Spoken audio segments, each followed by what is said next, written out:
It's debate night, but we're not in Milwaukee.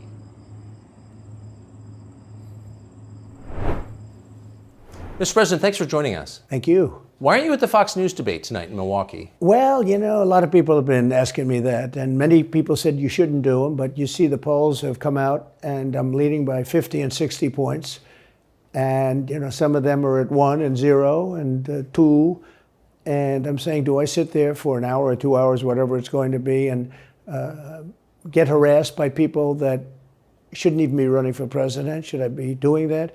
And a network that isn't particularly friendly to me, frankly. You know, they were backing Ron DeSanctimonious like crazy, and now they've given up on him. I mean, it's a lost cause.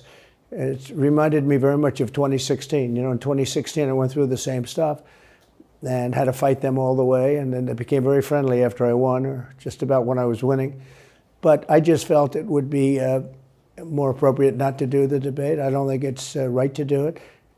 If you're leading by 50, 60, I have one problem leading by 70 points, and I'm saying, why am I doing it? And I'm going to have 8 people, 10 people, whoever made the debate, I don't know how many it is, but I'm going to have all these people screaming at me, shouting questions at me, all of which I love answering, I love doing, but it doesn't make sense to do them. So I've taken a pass, as you probably noticed. Well, I did. I'm grateful that you did. It's interesting, though, because you spent a lot of your career in television. Yeah. You had a top show in television on NBC. But you don't feel the need now running for president to do television, obviously. Do you think television is declining? Well, according to a poll that I guess we just saw, it just came out where it's down like 30, 35%, but I think they were referring to cable. I think cable's down because it's lost credibility. MSNBC, or as they say, MSDNC, is so bad. It's so wrong what they write and what they do and what they say. It's, you know, it's fake news, as I said. I think I came up with that term. I hope I did, because it's a good one. It's not tough enough anymore. It's corrupt news. You know, really what you do is call it corrupt news, but somehow that doesn't play as nicely. But it is corrupt news. So you have MSNBC and you have CNN, who's absolutely doing no ratings at all. I mean, they're dead. But they're doing none because they don't have credibility. They really don't have credibility. Fox is way down, as you know. And the good old days are long ago. I will say this, it could come back, but they just don't have a lot of credibility, Tucker. You know that perhaps better than anybody. I think it was a terrible move getting rid of you. You were #1 on television, and all of a sudden we're doing this interview, but we'll get bigger ratings using this crazy forum that you're using than probably the debate or competition. When you say there are people on stage who shouldn't be running for president, who do you mean? Well, I don't want to really use names, but it wouldn't matter too much. A guy like, I call him Ada Hutchinson. It's Asa, but I call him Ada. Why do you call him Ada? You know, I could tell you, but I don't want to get myself in a little trouble. But he's weak and pathetic, and he was, I never understood the guy, never knew him. He was the governor of Arkansas, not a very popular guy. I don't know how but that state is such a great state. The people are so incredible in that state, and they love me and I love them. How does this guy get elected governor of Arkansas? But he's nasty always, and has been. A guy like Chris Christie, the guy left with a 8%, think of it, 8% approval rating in New Jersey. Now he's running for president.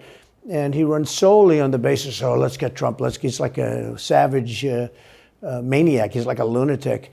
And that's all he talks about. His poll numbers are very, very low. He's about 2%. What's he like? You know him well. No, I've been friendly with him over the years, but I couldn't give him a job because I just never trusted him very much.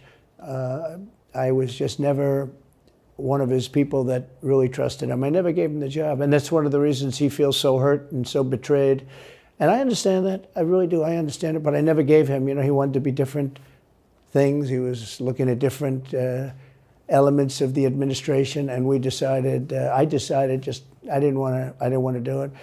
And now I'm glad I did, because you see, but you know, we had some great people. I had great people. We'll have even better people if we do this, because now I know Washington. Before I didn't know Washington. But guys like Bill Barr were terrible. I mean, they were, I would say, Bushies. I say that with respect to the Bush family, but they were Bushies, and it doesn't work out for us. It was clear, this is kind of far afield, but it was just interesting. I read Barr's account of his time. He wrote a book about it. Right. His autobiography. And in it, he lies about Jeffrey Epstein's death, clearly lies. Do you think Epstein killed himself sincerely? I don't know. I will say that, he was a fixture in Palm Beach. Yeah. I don't know what Barr said about it either. I have no idea what he said. What did he say? He killed himself, probably? He said he killed himself and that they were going to do this investigation. They never did the investigation. It's never been public. Well, and they hid it. And why are they doing that? And clearly Barr knew. But why would Bill Barr be covering up the death of Jeffrey Epstein? Bill Barr didn't do an investigation on the election fraud either, okay? He said he did, and he pretended he did, but he didn't. McSwain, the U.S. attorney in Pennsylvania, Philadelphia, said Barr just wouldn't let him do it. It was crazy. Barr became so petrified, so frightened of being impeached. They were going to impeach him. I don't know if you remember it. Yeah. It's not a big moment in history. But they said, we're going to impeach. They play a much rougher game, the left, the lunatics. And they were going to impeach Bill Barr, and he was petrified. Now, how do you not get impeached? Don't do any of this stuff. But he didn't do the job there. I don't know what he did with Epstein, but possibly he didn't. Do you think it's possible that Epstein was killed? Oh, sure, it's possible. I mean, I don't really believe. I think he probably committed suicide. He had a life with, beautiful homes and beautiful everything, and he all of a sudden he's incarcerated and not doing very well. I would say that he did, but there are those people. There are many people. I think you're one of them, right? But a lot of people think that he was killed. He knew a lot on a lot of people. He was killed. You think so? I think the closer you look, I'm not a conspiracy person at all. I believe everything I hear.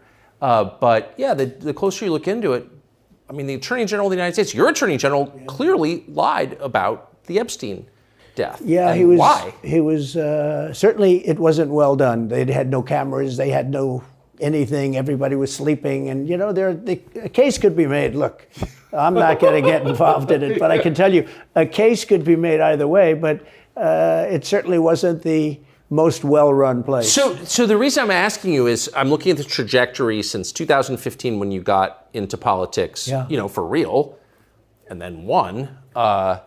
It started with protests against you, massive protests, right. Organized protests by the left, and then it moved to impeachment twice, right. And now indictment. I mean, the next stage is violence. Are you worried that they're going to try and kill you? Why wouldn't they try and kill you, honestly? They're savage animals. They are people that are sick, really sick. You have great people in the Democrat Party. You have great people that are Democrats. Most of the people in our country are fantastic, and I'm representing everybody. I'm not just Republicans or conservatives. Right. I represent everybody. I'm the president of everybody. But I've seen what they do. I've seen the lengths that they go to. When they make up the Russia, when that's exposed and they go down, and Barr should have gone after them, and other people should have gone after. And they did very late, because the Durham report came out. It was fairly good. It could have been a lot tougher, I guess, but it was fairly good. But it explained how corrupt it was. I'll tell you who did a great job was the Inspector General Horowitz. He did a phenomenal report. You didn't have to go to Durham. He did it on Comey and on, I guess, McCabe and some others, and it was a vicious, it was basically a true report, how bad they are. But these people are sick people. These are people that I think they hate our country. You want to know the truth. When you see open borders, when you see these policies that they have, and so many other things, it's so sad to see. We have a country that's very fragile right now. I've never seen, I will say, look, I ran in 16, which was 15, but I ran in 16, election in 16, and there was tremendous spirit. In 20, there was even more spirit. We got millions and millions more votes. It wasn't even a contest. People said, well, what'd you think of 20? I said, we did much better. We did. You got to base it on the number of votes. We got many more votes in 20 than we did in 16. But the election was rigged. It was a rigged election. And with COVID, they used COVID to cheat in a lot of different things, and we have so much on it. It's like so easy.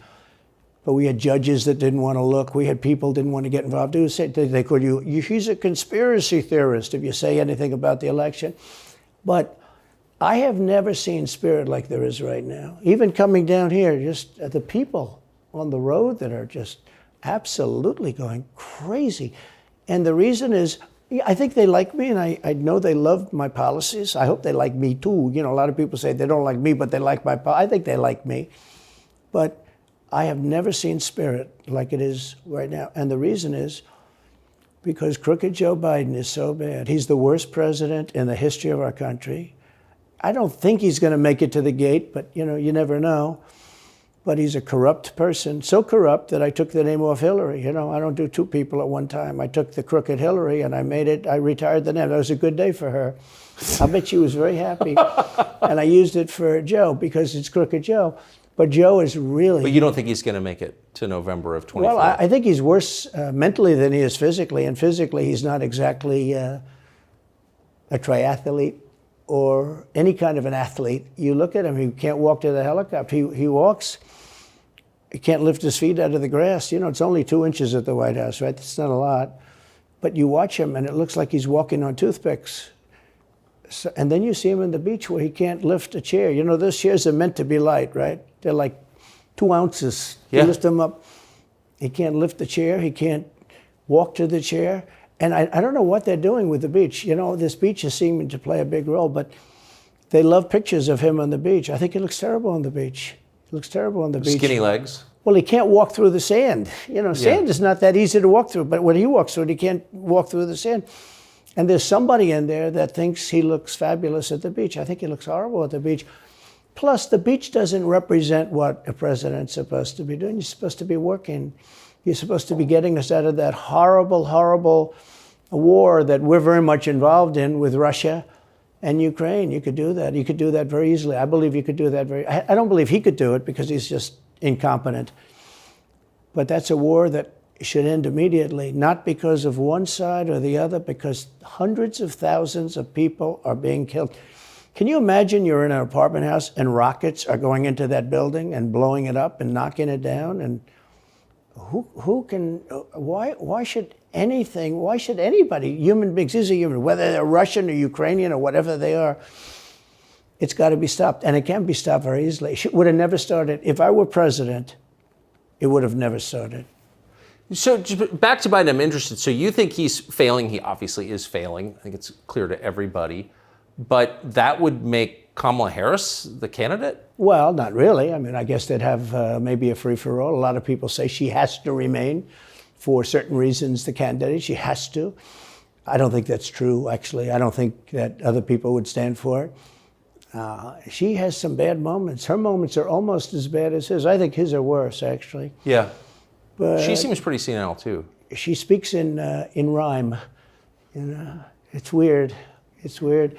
But she has bad moments. And in rhyme? What do you... Well, the way she talks, the bus will go here and then the bus will go there because that's what buses do. And it's weird. The whole thing is weird. This is not a president of the United States future. And I think they probably have some kind of a primary and other people will get involved. Newsom, right? Could be. I mean, I always got along well with him, believe it or not. But could be him, could be somebody else. He's got a big load on his shoulders because you look at California, what's happened. But I don't know if the American people really, the people that vote for him, I don't even know if they care. You look at so many of the things that are going on, and people don't seem to be, in the old days, if you had a bad record, it meant a lot. Today, if you have a bad record, it doesn't really mean anything. He looks good, he's a nice looking guy, speaks well. But Biden, every time you watch him talking, it's like he's walking on eggs. You're waiting for him to collapse. And he almost always does. And I got to know the leaders of all of the countries, essentially, but the big ones.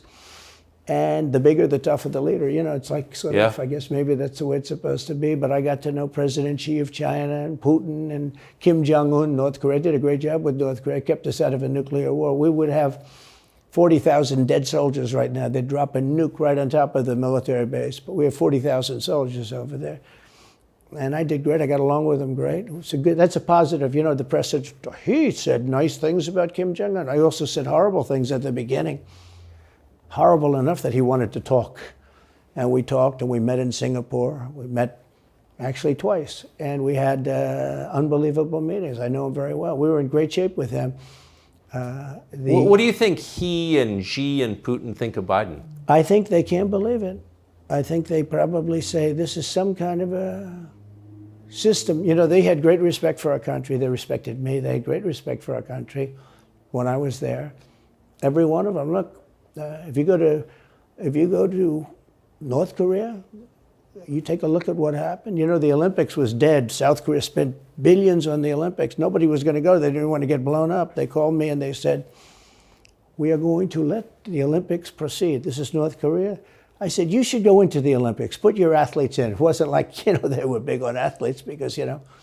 Famine. But they went in and they actually participated. And within about 2 days, the entire thing was sold out. And if it wasn't me, that would have never happened. But I got along very well with him, and that's a positive thing. He does have massive nuclear power, by the way. And if Hillary would have gotten in, or if the Obama thought process continued, it would have been a nuclear war, absolutely, with North Korea. He was expecting to go into a war, and it would have been a nuclear war. So do you think the rest of the world looks on at Biden and thinks someone else has got to be running the government? Well, somebody else has to be. I don't think he's capable of doing anything. Look, when I debated him, I said, how come, and this was in front of probably not a friend of yours, Chris Wallace, he was the moderator. Not a friend.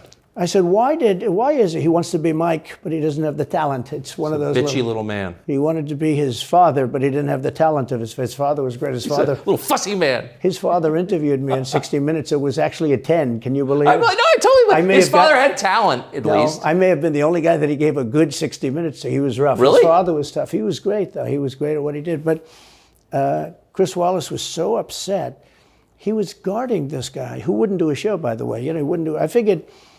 I didn't mind Chris Wallace because Biden wouldn't do a show. And it was very obvious. You know, he kept asking him and asking, but he wouldn't do the show. So I figured he's got to like me. But he came from a different planet. But remember when I asked the question, why is it that the mayor of Moscow's wife is allowed to give you $3.5 million? Don't forget, that was brought up. Now it's brought up all the time. But that was brought up by me long before anyone ever heard of it. I said, the mayor of Moscow's wife giving you $3.5 million. What did you do to deserve $3.5 million? To Biden. And Chris Wallace said, this has nothing to do with the debate. I mean, he got in the way of the question. No, it was crazy. And I said, well, wait a minute. He got $3.5 million from the mayor of Moscow's wife. Now, people forget that, but if you go back and take a look, you will see. And Chris Wallace didn't want me to ask that question. I said, I think it's a very appropriate question. It turned out to be much more appropriate than people thought. Amazing. So do you have a preference in, assuming you're the Republican nominee and all goes as you plan it to go, do you have a preference in who you run against? In many ways, I'd love to run against him because his record's so bad. You know, it's still horrible when you look at inflation and everything else, but others also have very bad records. I mean, California's a bad record, so, you know, should it be Gavin or should it be somebody else?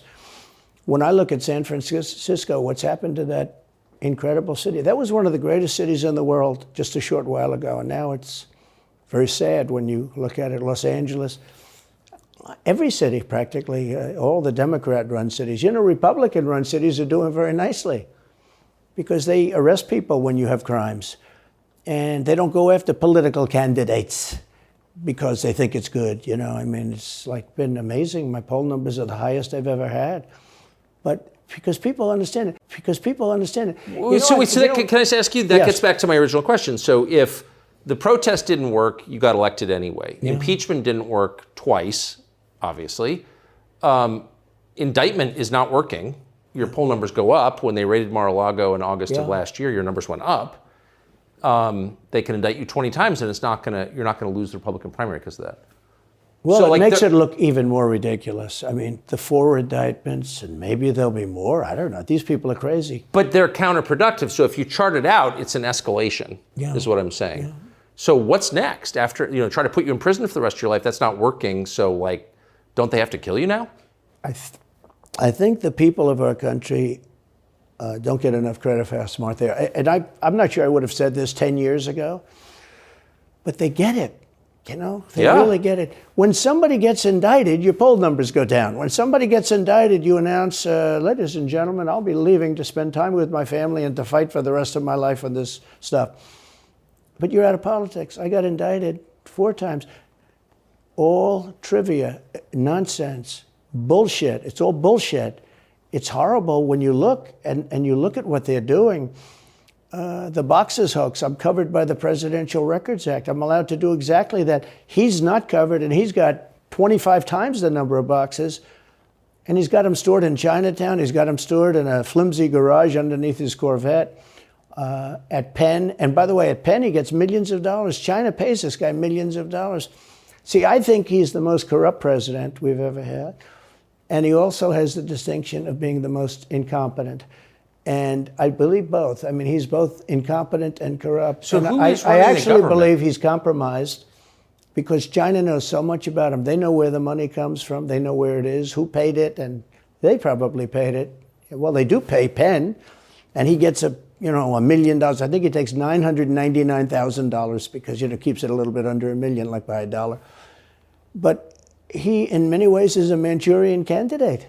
We have a Manchurian candidate, and he's afraid to tell Russia to get out of Cuba. He's afraid to tell China to get out of Cuba. He's afraid. China now is building, think of this, China is building military installations in Cuba. The Cuban population of Miami is not too happy because they're never going to be able to go back. And you don't even hear about it. And the worst culprit is the press, the media, because normally, when I first heard that China's building installations in Cuba, and installations means military installations, okay, they said just some communication. They did that on the islands with Japan. They took the island, they started this massive construction, and they told everybody, including the Japanese have to be very careful, they told everybody that this is a housing development. They're going to build a housing development. And I said, how come the runway is 20,000 feet long? Private jets need 4,000 feet.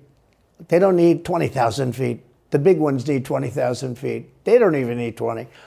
And I looked at the runway. I said, that's the largest runway ever built, both in width and length, for housing development. There's nobody that has a plane that big that you would have a runway that's Why that's is for China testing. allowed to conduct imperialism in our hemisphere? Well, yeah, and it's far beyond Cuba. It's all over South America. Yeah, in the Caribbean. So we built a thing called the Panama Canal. We lost 35,000 people to the mosquito, malaria. Yeah. We lost 35,000 people building. We lost 35,000 people because of the mosquito.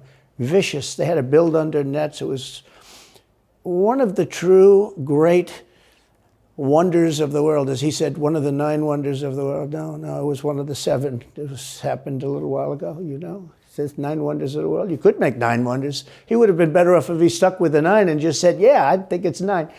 But this is one of the true 7 wonders of the world. And you take a look at the Panama Canal. It was such an incredible engineering marvel. We sold it under Jimmy Carter. We sold it to Panama for $1. The following day, they quadrupled the amount of money that ships had to pay to get across. They didn't lose one ship. And now they've made it much bigger, and now they've widened it. They've doubled it, right? They've more than doubled it. And it's one of the most profitable things. Any time it's just incredible, right? We gave it away for $1. China now controls it. They actually control the Panama Canal. They run it, they control it. And we shouldn't let that happen. And we can't let China be in Cuba. And they'll get out. If I'm president, they'll get out. Because I had a very good relationship with President Xi, but he respected this country, he respected me. And he'll get out. And we can't let them run the Panama Canal. We built the Panama Canal. Should have never been given to Panama. We should have had it. But we gave it for $1. Think of it. They quadrupled. In one day, they lifted the fees, which are, pretty big, for these massive ships to go through, right? Rather than going around the Cape and through all the tremendous storms, such beauty, it's beautiful stuff. But you didn't want to get caught in those storms. Those were storms that wiped out the biggest ships. And we go through the Panama Canal, we built it, and we gave it away for $1. Think of that, how stupid are we? We have done the stupidest things in this country. And now we have a president that can't put 2 sentences together, can't speak, can't walk, can't talk. I don't think he gets to the starting gate, but these people do miracles. I mean, he ran out of his basement, and you got away with that one because of COVID, so he sort of got away with it. They cheated on the election, But you have people that are very smart, but they're fascists and they're radical left lunatics, and they're destroying our country with the all-electric cars and the windmills all over the place, which, by the way, don't work, and they're all, most of them made in China. For the most part, they're made in China. Germany a little bit, but China. But you look at what's happening to our country, even no voter ID. I mean, why don't they want voter ID? There's only one reason they don't want voter ID, because they want to cheat. I mean, who doesn't want, the Democrat convention, the last one, they had voter ID that was this big. It looked like a prison card, this big on their chest. You walked in, they had your picture, your this, your fingerprint. They had everything. The most incredible voter ID I've ever seen. That was to get into the Democrat National Convention. But to get in to vote, if you buy groceries, if you buy practically anything now, you have ID on a card, credit cards or otherwise.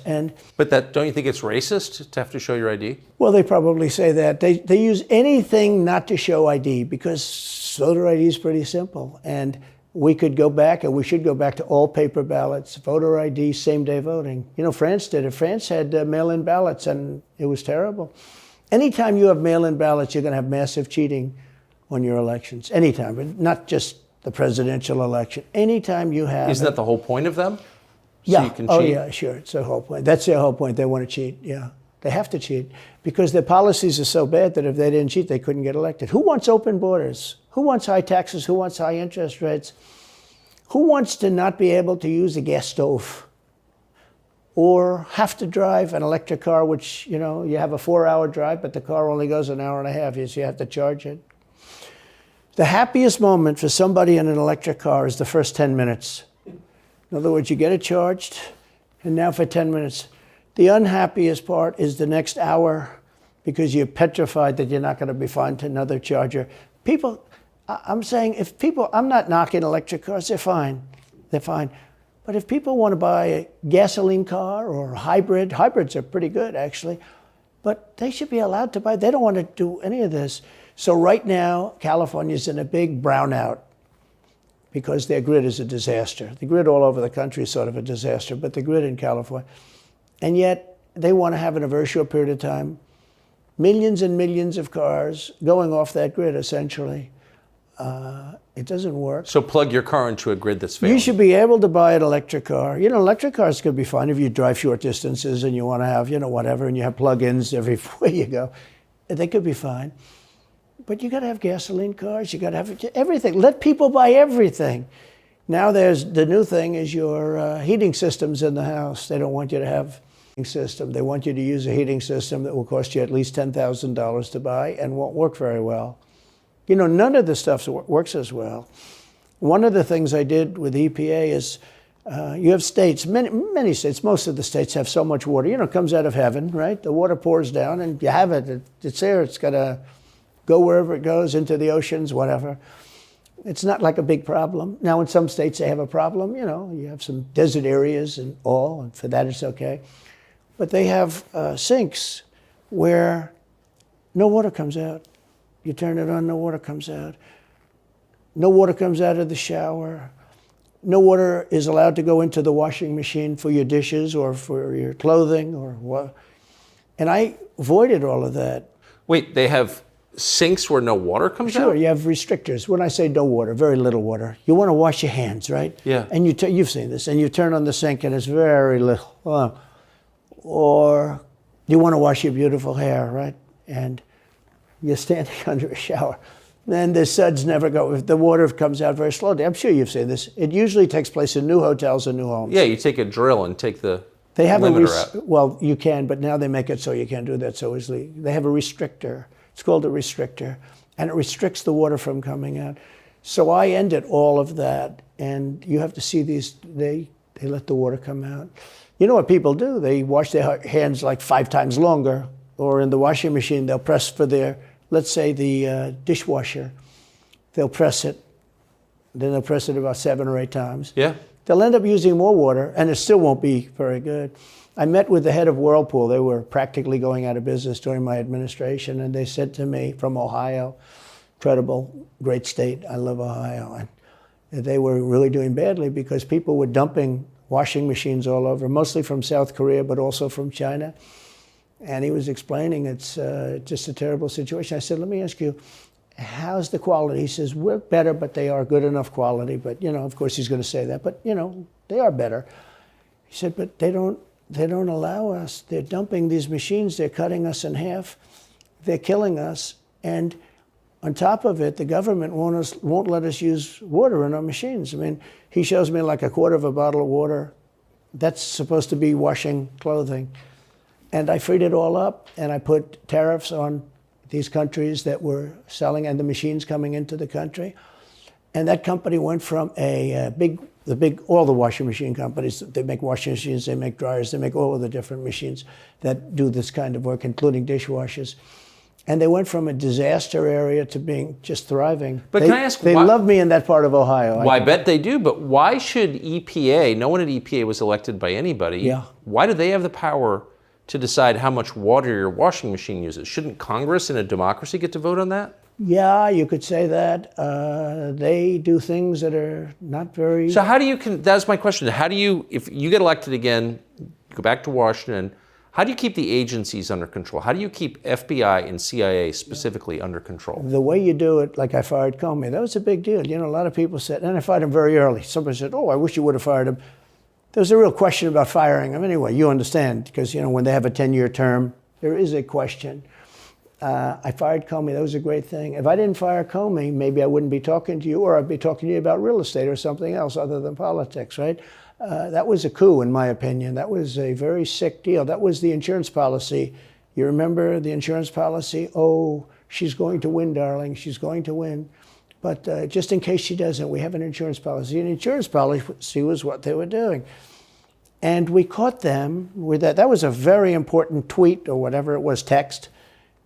It was a big deal. That was a big deal. The insurance policy. She's going to win 100 million to 1. That's not good odds. At least they gave me one, right? 100 million to 1. But just in case she doesn't win, we have an insurance policy. And everybody said, that's strange.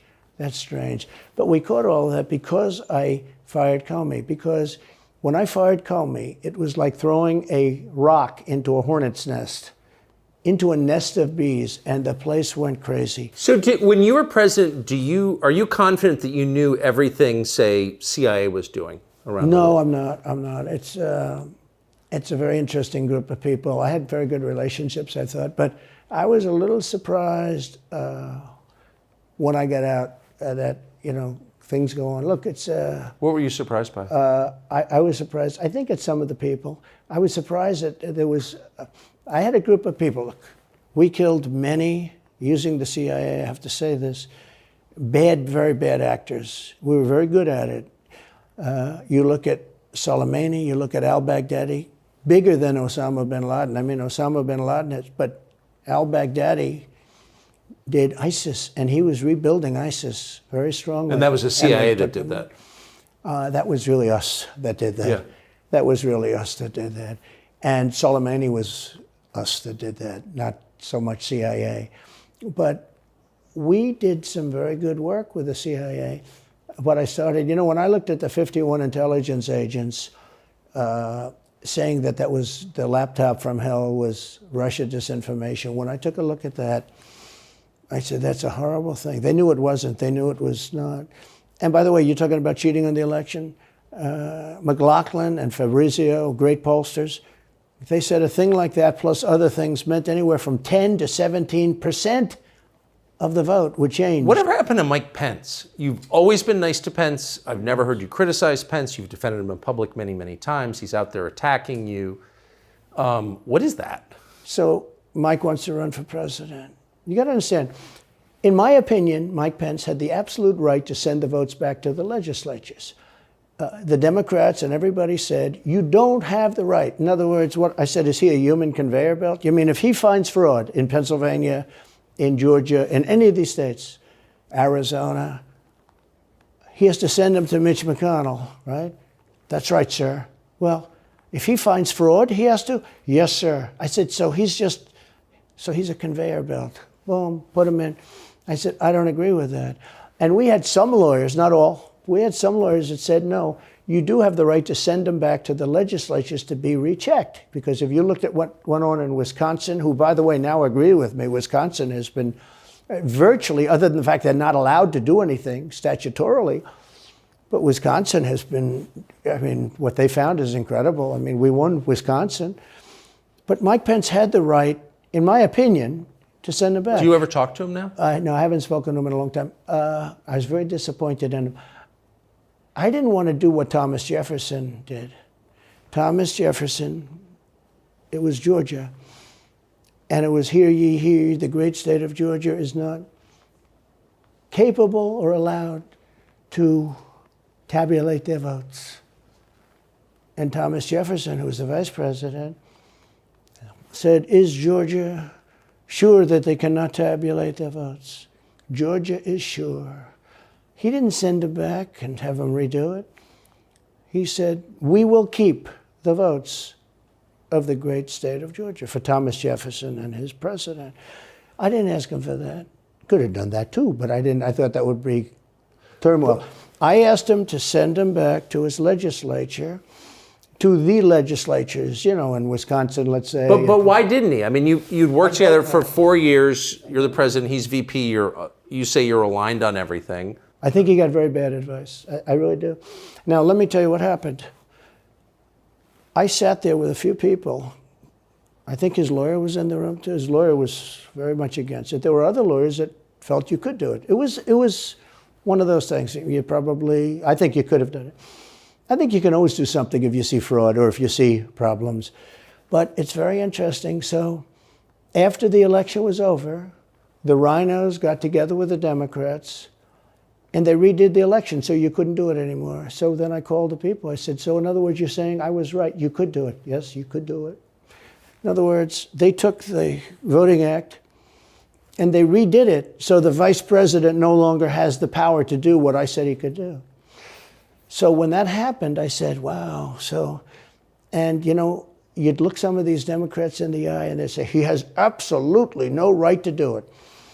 And immediately after the election, they met rhinos, could name them all, and Democrats, and they approved legislation that takes away the right of the vice president to do it. So I said, so you're saying I was right. The vice president did have the right to do it, and they said, yes, he did. So if you're saying they stole it from you last time, why wouldn't they do the same this time? Oh, well, they'll try. They're going to be trying, yeah. And not only me, you know. Look, DeSantis is out. I think he's gone. So he was at a level. People have figured him out. He's gone. But if somebody else got in, other than me, they'll go at him just as viciously as they did me. These people are sick. They will go after them. And a lot of people say they won't be able to hold up. I do get credit for holding up quite well, I must tell you. I think it's... How do you do that? How do you get indicted, you know, every week and stay cheerful? I think it's a lot easier because I'm so high in the polls, because it means the people get it. The people see it's a fraud. The people see it, like this horrible district attorney from just a little while ago, from essentially Atlanta, that's Fulton County. She said, basically, I don't have any right to challenge an election. Well, what about Stacey Abrams? What about Hillary Clinton? What about all of these Democrats that are still challenging my election? The same people that are saying he's challenging an election challenged my election. And they did it with slates. They did it with all sorts of things. They were very bad about it. But basically, they're suing me, and they're saying, you don't have any right to challenge. And if you challenge an election, we're going to indict you and put you in jail. So what they're doing is they've weaponized, and don't kid yourself, the DOJ and Biden and the whole group, they're watching all of this stuff. They love the local stuff. You know, the DA in Manhattan. Not only that, they put one of the DOJ top people into the Manhattan DA's office to run things. They don't even have a case against me. It's not even a case. Everyone says, even the Democrats say, you can't bring these cases. You have no case. The Attorney General or the District Attorney, Fannie Willis, in Atlanta, she's getting killed. Basically, she's saying Trump doesn't have the right to criticize an election. But you've been around long enough now. You've seen many elections criticized. I mean, Hillary Clinton goes crazy. Every time she talks, she says, he's not the president. Jimmy Carter said, he's not the president. Well, I am the president. Hillary Clinton called me, by the way, at 3:02 in the morning to congratulate me the night of the election. Did her voice crack? Well, her voice was, it's very different, I will say. I won't get into that. But what do you mean? Her voice was very different.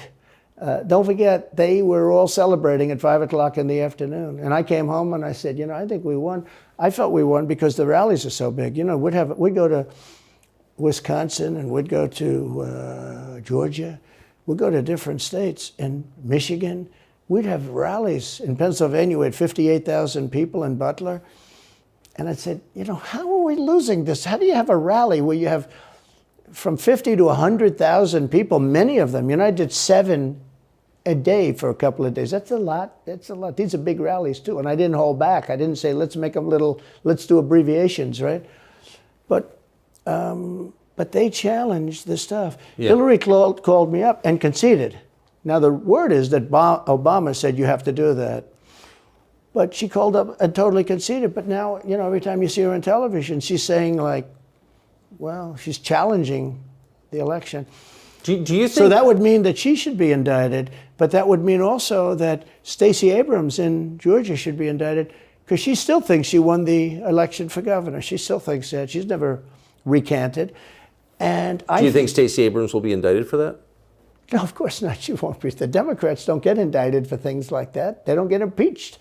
No, it's a different thing. With that being said, yes, I had great support when they did impeachment hoax #1 and impeachment hoax #2. Jim Jordan, the House was fantastic. And actually the Senate was very good for me, other than, Mitch McConnell. I think it's too bad I endorsed him. He was begging, he was going to lose that race, and I endorsed him, and he ended up winning the race because of my endorsement. He was down, he was going to lose to Amy McGrath. She was $90 million in cash, all set to go. She was leading by 3, he was going down. I did him a favor, and then 3-4 months later, he really wanted to impeach me.